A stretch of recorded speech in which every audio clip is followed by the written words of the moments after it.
The announcement came right after Mom brought out her famous apple pie, as if my brother Marcus had been waiting for the perfect moment to deliver what he clearly thought would be devastating news. "I have something important to tell everyone," Marcus said, standing up at the head of our family's dining table, his chest puffed out with self-importance. "Jennifer and I have been discussing the future of Hammond Construction, and we've decided it's time to sell." My sister-in-law Jennifer beamed beside him, her diamond tennis bracelet catching the light from Mom's crystal chandelier. Dad nodded approvingly from his seat, while Mom clasped her hands together with excitement. "The Meridian Group made us an offer we couldn't refuse," Marcus continued, clearly enjoying the attention. $12 million for the entire company." A chorus of congratulations erupted around the table. My sister Emma practically squealed with delight, already calculating her share. My nephew and niece, home from college, started talking about new cars and study abroad programs. Then Marcus looked directly at me, his smile turning cruel. "Of course, since Sophia never contributed anything meaningful to the business, she won't be getting a share of the proceeds." "That seems fair," Dad said with a dismissive wave toward my end of the table. "Sophia made her choices when she decided to pursue that art degree instead of joining the family business." "We're selling the family business." "You get nothing," Marcus repeated, clearly savoring each word. Everyone nodded in agreement, their faces showing a mixture of excitement about their windfall and satisfaction that I was being excluded. Emma even had the audacity to pat my hand sympathetically as if I were a charity case. I just smiled and pulled out my phone. "Actually," I said calmly, scrolling to my email, "I bought it 3 months ago." The room went dead silent. Marcus's fork, loaded with apple pie, froze halfway to his mouth. "What did you just say?" Dad demanded. I turned my phone screen toward the table, showing the email confirmation from my lawyers. "I said I bought Hammond Construction 3 months ago. Through my holding company, Meridian Acquisitions LLC." Their forks dropped when they realized what I was telling them. Marcus's face went from smug satisfaction to pale confusion in the span of 3 seconds. "That's impossible. The Meridian Group is buying us. We're meeting with them next week to finalize the deal." "Marcus," I said gently, "I am the Meridian Group." The silence stretched so long I could hear the grandfather clock ticking in the hallway. Finally, Jennifer found her voice. But you're an artist. You paint pictures for tourists. You live in that tiny studio apartment above the coffee shop." "I do paint," I agreed. "It's one of my hobbies. As for where I live, I prefer to keep my personal and professional lives separate." Dad leaned forward, his face red with either anger or confusion. "Sophia, what exactly are you claiming here?" I pulled up another document on my phone, the official transfer of ownership papers. "I'm not claiming anything, Dad. I'm stating a fact. As of September 15th, I own 100% of Hammond Construction, along with all its assets, contracts and subsidiaries. But we never agreed to sell to you." Marcus sputtered. "You never asked who you were selling to. You just saw the offer amount and assumed it was from some big corporation." I scrolled through my messages. "Actually, let me read you the email thread. This is from your business manager, Tom Bradley, on September 10th. Marcus, we've received a serious offer from Meridian Acquisitions. They're offering $12 million cash, no financing contingencies, 30-day close. I strongly recommend we accept."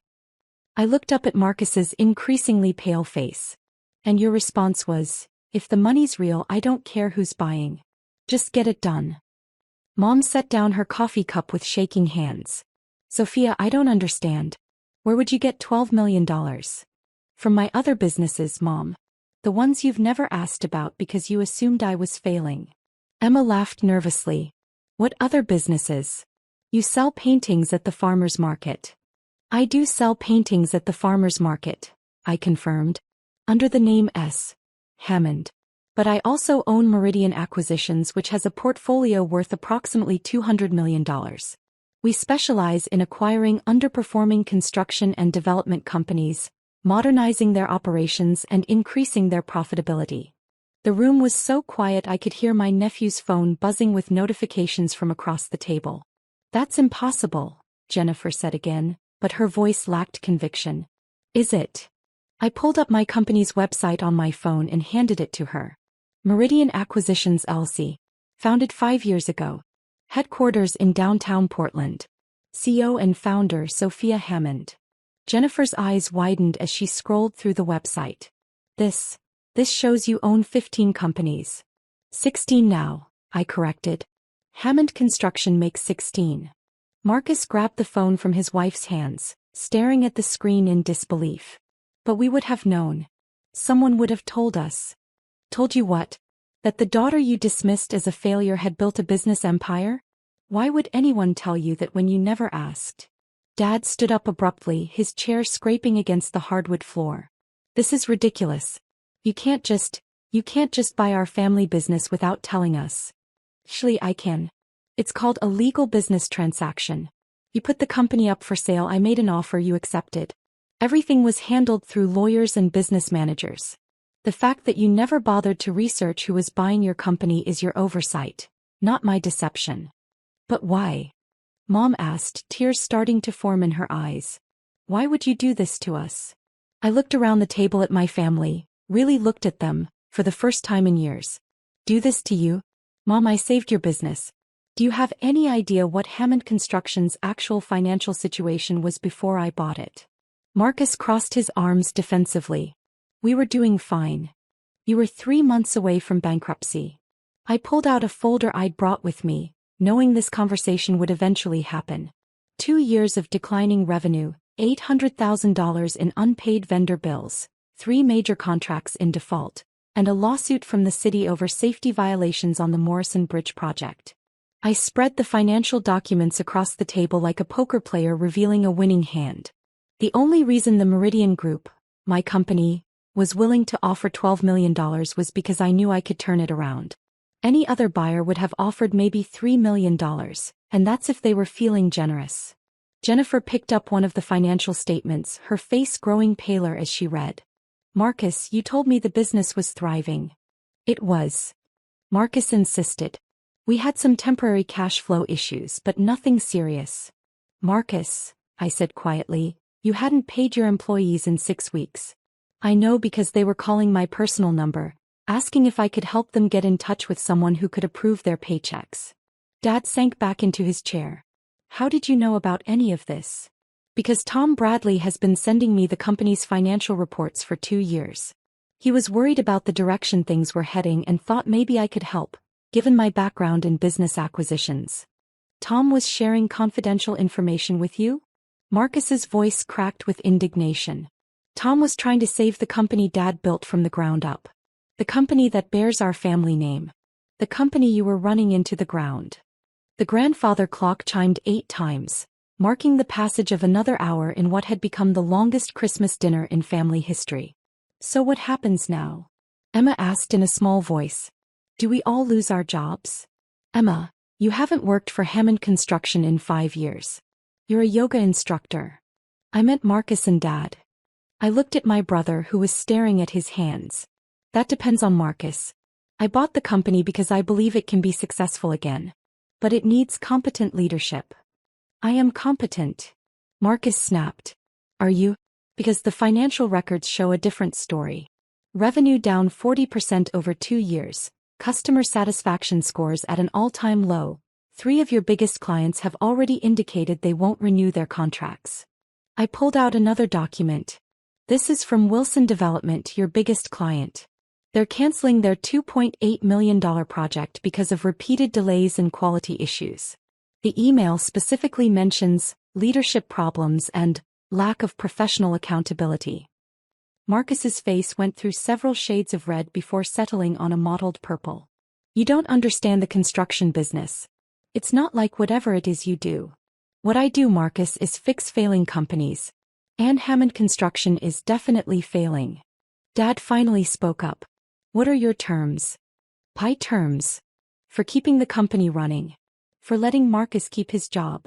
I had been waiting for this question for 3 months. Here's what's going to happen. Hammond Construction is going to undergo a complete operational restructuring.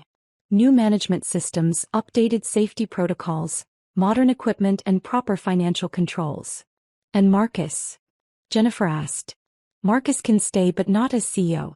He'll be project supervisor for residential builds, with a direct supervisor monitoring his work. If he proves he can handle that responsibility, we can discuss advancement opportunities in 2 years. That's a demotion. Marcus shouted. That's reality. You're not qualified to run a $12 million company, Marcus. The evidence is overwhelming. Jennifer grabbed Marcus's arm. But we were counting on the sale money.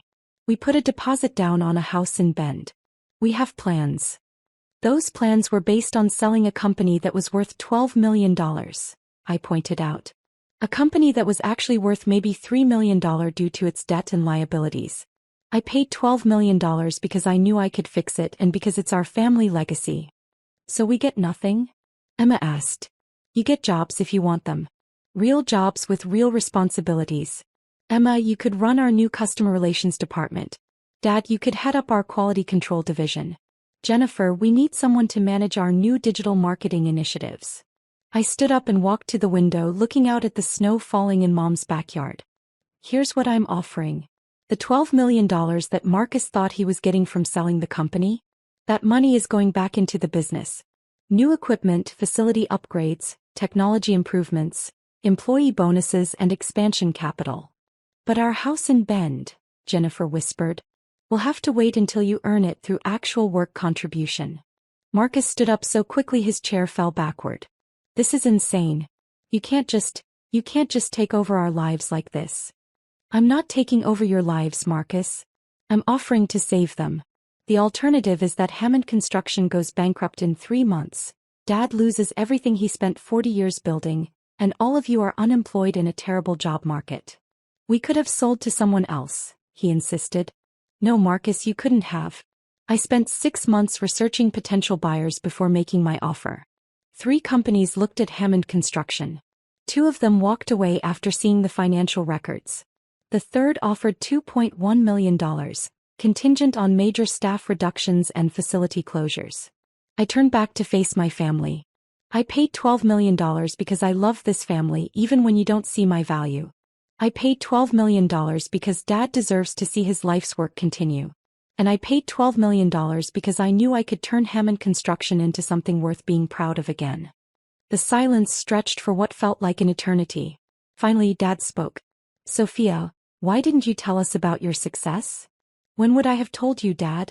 At last year's Christmas dinner when Marcus spent an hour explaining why business degrees are worthless? Or at Emma's birthday party when you told everyone I was still trying to find myself, at 32 years old. We never meant to dismiss you, Mom said quietly. Maybe not intentionally. But you made assumptions about my life based on what you could see, rather than asking what you couldn't see. I pulled out my business card and set it on the table. I own 16 companies across 4 states. I employ over 800 people.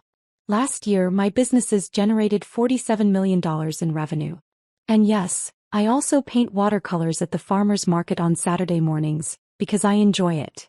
Jennifer picked up my business card, examining it like it might be fake. This says you're the CEO of Meridian Acquisitions. That's correct. But your apartment above the coffee shop is one of 3 properties I own in the city. I also have a house in the hills and a condo in Seattle. I live above the coffee shop because I like being part of the community and because it keeps me grounded. Marcus sat back down heavily. So what you're telling us is that we've been, what? Patronizing you? For years. Yes, Marcus. That's exactly what I'm telling you. And now you own our family business. Yes.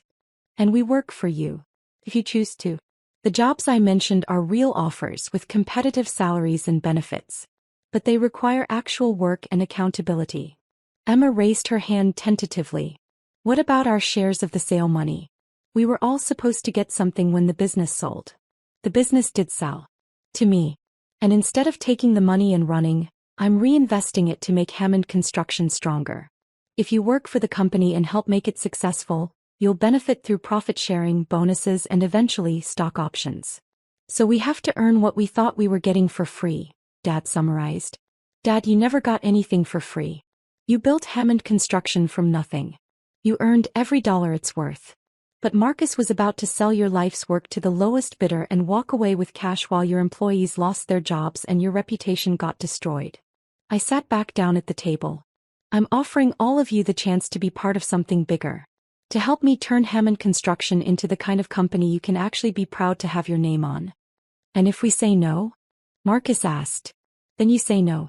I'll hire other people to run the company and you can figure out your own career paths. But the offer stands for 30 days. Mom reached across the table and took my hand. Sophia, I'm sorry. We should have asked more questions about your life. We should have been more supportive. We should have trusted you, Dad added.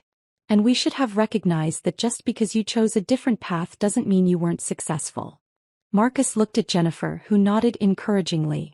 Sophia, if I take the job you're offering, will you teach me how to actually run a construction company properly? For the first time all evening I smiled genuinely. Marcus, I thought you'd never ask. 3 months later, I stood in the newly renovated offices of Hammond Construction, watching Marcus lead a client meeting with confidence I'd never seen from him before. He'd thrown himself into learning modern project management techniques, and his natural charisma was finally being channeled into productive leadership. Emma had surprised everyone by turning out to be a natural at customer relations, her yoga instructor's people skills translating perfectly to client management. Dad was enjoying his quality control role, finally getting to focus on craftsmanship rather than paperwork. Even Jennifer had found her niche, running our social media presence and generating more leads than we'd seen in years. The company that had been hemorrhaging money 6 months ago was now profitable, growing, and had a waiting list of clients. Sophia, Marcus called out as the clients left, can you look at these projections for the Riverside Development Project? I walked over to his desk, genuinely impressed by the thoroughness of his planning. This looks great, Marcus. You've really thought through the logistics. I learned from the best, he said with a grin. Even if it took me 32 years to realize who that was. As I drove home that evening past the coffee shop where I still kept my small apartment, I reflected on how dramatically things had changed. My family finally knew who I really was. Hammond Construction was thriving, and for the first time in years I was looking forward to next Christmas dinner. Sometimes the best gift you can give your family isn't what they want. It's what they need, even when they don't realize they need it.